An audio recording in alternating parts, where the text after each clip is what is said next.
Hi, Coach. We're going to go straight into questions. Just to make sure, okay, good, you're unmuted there. First, we're going to go to Anthony Dasher, and then we're going to go to Brandon Sudge. Hey, Coach. Well, today you got off to a decent start. I mean, that's something I know that's been bugging the team a little bit, but then the second half, it's just too much firepower by Kentucky today. Oh, you're muted. 1 second. I can only ask you to unmute.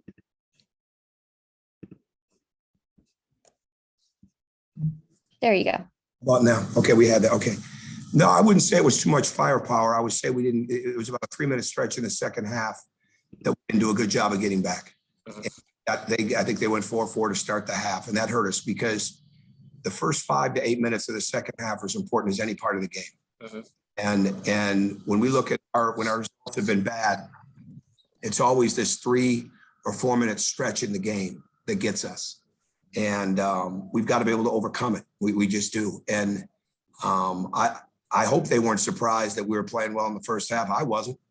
And we had to prepare for this game with 2 different game plans. We had to prepare Severe was going to play and we'd back up and pick him up at the free throw line. And we had to prepare as if they'd have 3 shooters on the court. And we ended up having to guard their guards. And there was very few places that you could help from. But the bottom line is we fought extremely hard. We stayed tough and diligent. We just had a bad stretch, to get started, and they built themselves a little cushion.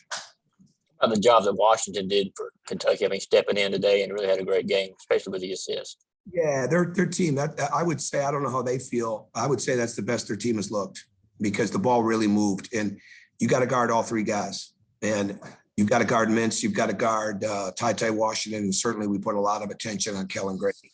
So there's no one in there that you can really back off of. And they got down the court and they made some buckets, and we just couldn't get enough stops then to overcome it.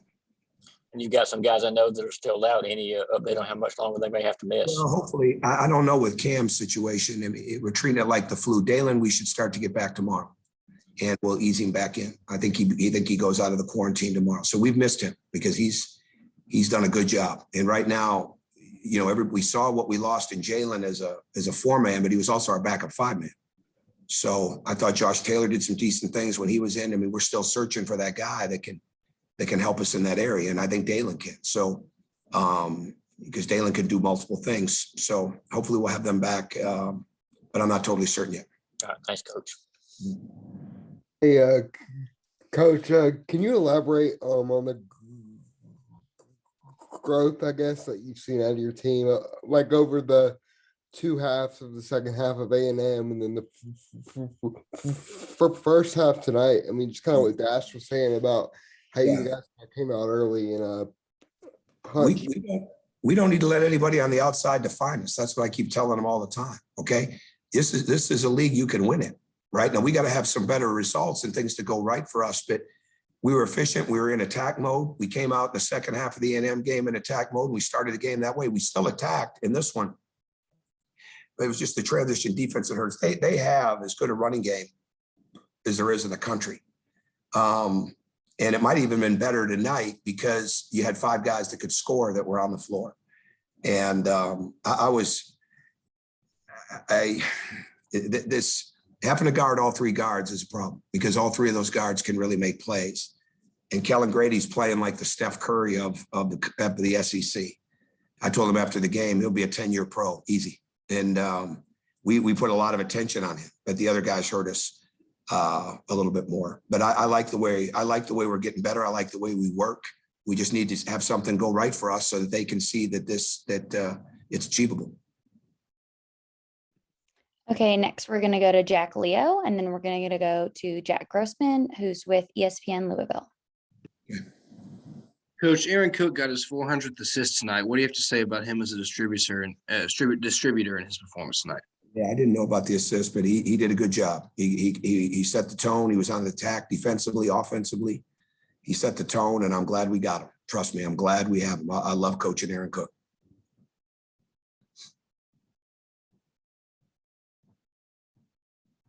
Hey, Coach, you talked about the three shooters on the outside. What was the game plan for trying to contain Oscar Shifley on the inside? And how much does the fact that Kentucky had those three shooters really hurt trying to stop Shifley down low?